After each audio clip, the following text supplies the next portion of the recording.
अब हम पढ़ेंगे क्लास 10 कृतिका का चैप्टर 3 जिसका नाम है मैं क्यों लिखता हूँ द्वारा लेखक अज्ञेय जी। हमारे इस चैप्टर में लेखक अज्ञेय जी ये बताने की कोशिश करते हैं कि आखिरकार मैं लिखता क्यों हूँ। पूछा किसी ने नहीं। हमारे इस चैप्टर में लेखक अज्ञेय जी बहुत ही खूबसूरत एग्जाम्पल के साथ ये बताते हैं कि आखिरकार मैं या कोई भी और लेखक लिखता क्यों है। और लेखक अज्ञेय जी के अनुसार लिखे बिना इस सवाल का जवाब मिल पाना कि आखिरकार मैं लिखता क्यों हूँ ये संभव नहीं। इसीलिए उन्होंने इस चैप्टर को ही लिख दिया। तो साला ये दुख काहे खत्म नहीं होता बे। लेखक के अनुसार कोई भी लेखक सिर्फ 2 वजहों से लिखता है।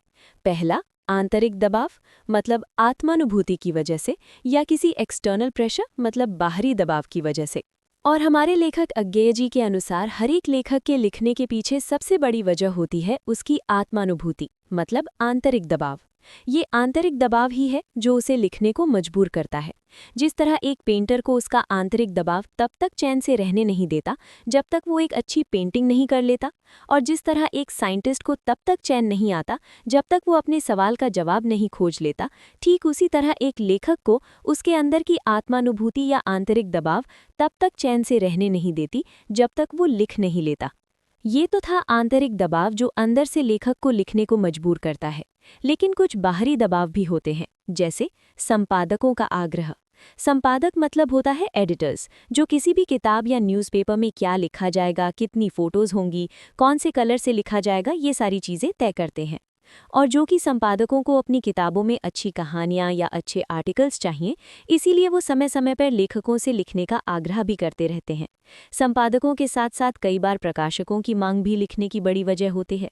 प्रकाशक मतलब होता है पब्लिशर, जो किताबों को छापते हैं। अब प्रकाशक सिर्फ किताबें ही छाप सकते हैं, पैसे नहीं। इसीलिए वो समय समय पर लेखकों से लिखने का आग्रह करते रहते हैं।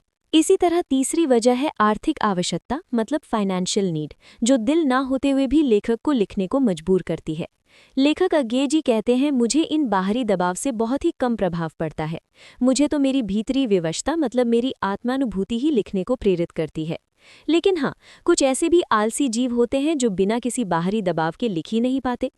ये कुछ ऐसा ही है जैसे सुबह सुबह आपकी नींद तो खुल गई है, लेकिन आप बेड से उठने के लिए अलार्म बजने का इंतजार कर रहे हो कि जब अलार्म बजेगा तब मैं उठूंगा।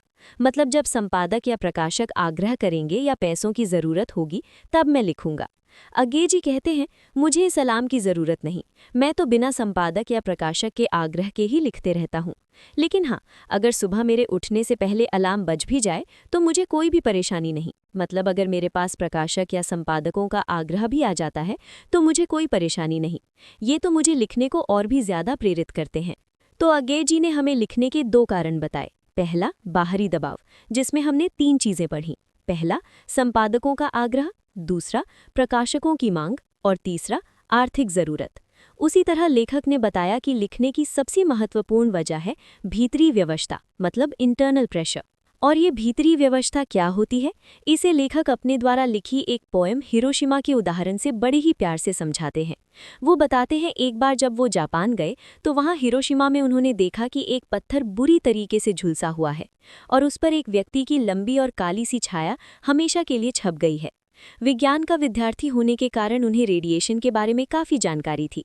उस पत्थर को देखकर उन्होंने ये अनुमान लगाया कि जब हिरोशिमा पर एटम बॉम्ब गिराया गया होगा तो उस समय वो व्यक्ति उस पत्थर के पास खड़ा होगा। एटम बॉम्ब और रेडिएशन ने एक ही पल में पत्थर के आसपास के हिस्से और उस आदमी को जलाकर खाक कर दिया। लेकिन जितनी जगह पर वो आदमी खड़ा था उतनी जगह का पत्थर जलने से बच गया और वो दर्दनाक लम्हा हमेशा के लिए उस पत्थर में कैद हो गया। लेखक को उस झुलसे हुए पत्थर ने झंझोर कर रख दिया। वो हिरोशिमा में गिराए गए उस एटम बॉम्ब के बारे में सोचकर ही कांप जाते हैं। उस समय उस पत्थर को देख लेखक को ऐसा लगा मानो वो उस दुख की घटना में उस समय वहीं मौजूद थे, और इसी व्याकुलता ने उन्हें लिखने को मजबूर कर दिया। और परिणाम स्वरूप उन्होंने हिरोशिमा पे एक कविता लिखी जिसका नाम है हिरोशिमा।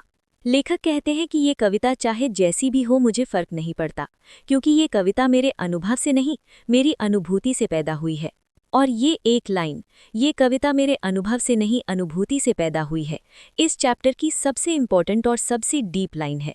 वो ऐसे कि लेखक हमें बताए थे कि मैं बाहरी दबाव से नहीं बल्कि अपने इंटरनल प्रेशर मतलब भीतरी व्यवस्था की वजह से लिखता हूँ। और इस भीतरी व्यवस्था के 2 कारण होते हैं। पहला, अनुभव और दूसरा अनुभूति। अनुभव मतलब होता है जब आप किसी चीज को एक्सपीरियंस करते हो। जैसे जब हिरोशिमा में बॉम्ब ब्लास्ट हुआ तो उस रेडिएशन से जिसके परिवार वाले मारे गए, उन्होंने उस दर्द को एक्सपीरियंस किया। लेकिन लेखक ने उस दर्द को एक्सपीरियंस नहीं किया। लेकिन हाँ, उस पत्थर को देखकर और वहाँ के लोगों से बात करके लेखक उस दर्द को फील कर पाए, जैसे वो सारी चीज़ें उनके साथ भी हुई हों। इसे अनुभूति कहते हैं। और लेखक के अनुसार अनुभव से कई गुना ज़्यादा महत्वपूर्ण है अनुभूति। अनुभव में तो जब आपके साथ कुछ होता है, सिर्फ तभी आप उस दर्द को फील कर पाते हो। लेकिन अनुभूति से आप किसी और के दर्द को सिर्फ देखकर ही फील कर पाते हो। जैसे अगर आपको चोट लग जाए तो उस चोट को सिर्फ आप ही अनुभव कर सकते हो, लेकिन उस दर्द की अनुभूति आपसे कई गुना ज़्यादा आपकी माँ को होती है। तो बस यहीं पर खत्म होता है हमारा ये प्यारा सा चैप्टर। मिलते हैं अगली वीडियो में अगले चैप्टर के साथ, और तब तक के लिए दीजिए मुझे इजाज़त। नमस्कार।